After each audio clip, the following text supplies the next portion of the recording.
that are literally walking in front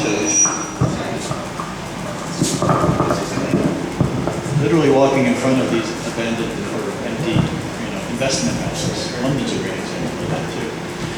There is a architect I met. She's from India, but she teaches at Columbia, and she's been working on informal housing for decades and housing for the poor. And she had taken some of her students to Sao Paulo in Brazil. And one of them, for their research project, just did a catalog of all of the empty buildings in Sao Paulo and published it.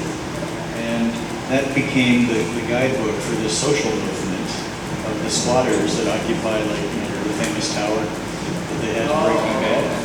So she published her research book, her thesis was just a catalog.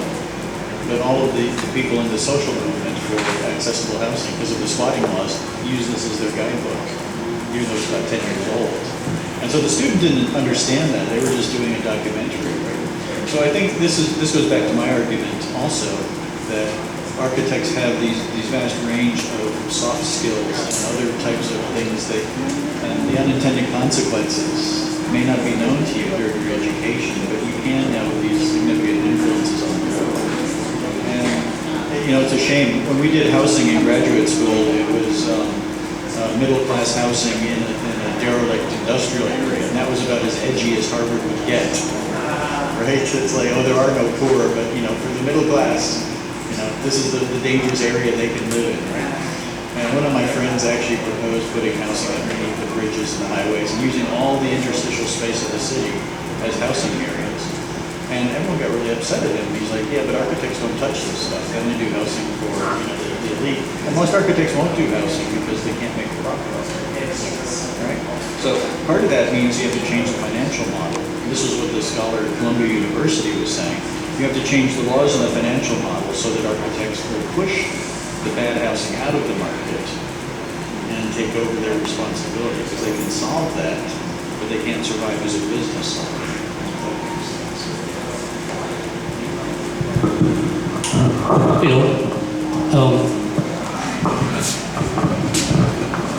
Social housing may not be profitable for architects, but it is profitable for developers, I'll tell you. That's the reason why even the big players, Ayala and others, are going into social housing. One of the projects that we've been involved, this is a private development, and these are not social housing but low-income housing. Okay, it's a huge project. It's practically a new city, covering at least, originally when we started 3 municipalities. I met the owner, the developer during the disaster risk conference, said we are now covering 5 municipalities. Can you imagine a single development involving housing and others, of course, is practically a new city covering 5 municipalities. And this is pretty close to Manila. Sorry, I don't want to mention the developers. No? You can see the scale. Or, okay, he mentioned it, yeah. Huge development. Of course, there are problems. No? These are private development. And for architects, it may not be that, probably, well, it's a given. The developers will earn more than we will from our consultancy fee. Just like the contractors will earn more than what we will earn from our consultancy fee. But that's a given. But there's money in social housing, I tell you.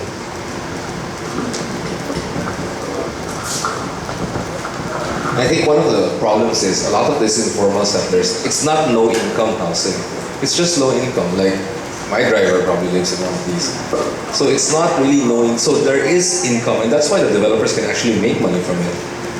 I think a big part of it is actually more of a banking problem. So I think we're going from traffic being a transportation problem to actually a housing problem to a banking problem. Because if you can actually find the funding where you can finance a home for like third-year mortgages, then actually a lot of people can afford them.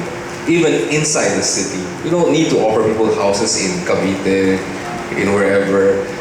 And you just create your own problems every time because you have this like millions of people coming inside Manila. Like 4 million people come to Makati every day just to work. So like, how can you? There's just no way for you to be able to, carry that. So you have to increase the carrying capacity of in-city housing. But then, land is actually not that expensive. It's just we have to build much more efficiently inside the metro than outside. Because you only need like what? Like I build for developers, right? 1,500 square meters, you can build housing for like 1,000 people. So you don't need a lot of land. Like just remove Forbes Park, how many people can put there? So you probably could put in 500,000 people in Forbes Park. Yeah, so there's this like, but then, it's an easy sell for us to kind of like sell this like dream of a white picket fence house to Filipinos because it's an American thing also. And so everyone wants to buy a house in the middle of nowhere. And then these OFWs, they fund them, but then their children end up not wanting to live there anyway. So when their time comes, then they have to travel like 2 hours just to get to work each way. And so it's more of an awareness issue for me also, because you have to teach them that this does not work. But there's no government program that kind of addresses it. And so of course the developers, they promote it. So it's kind of like a dichotomy there, I think. Like there's no one trying to say this is bad. Another thing that is a food for thought or something that should be asked.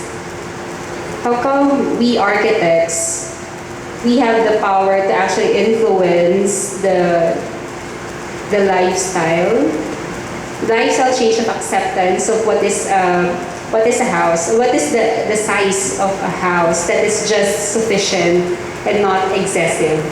Because if we can afford, then we have a very big living room. If you have like 1.5 or 1.5 hectares of a land for a house, then you would try to maximize that. But the social responsibility is that if you're the developer, then you make sure that the allotted space is just sufficient and not excessive. Then you'll get more units. And more people then can have access to a space in the city. Right? But we're still changing that. The Hong Kong, they have to.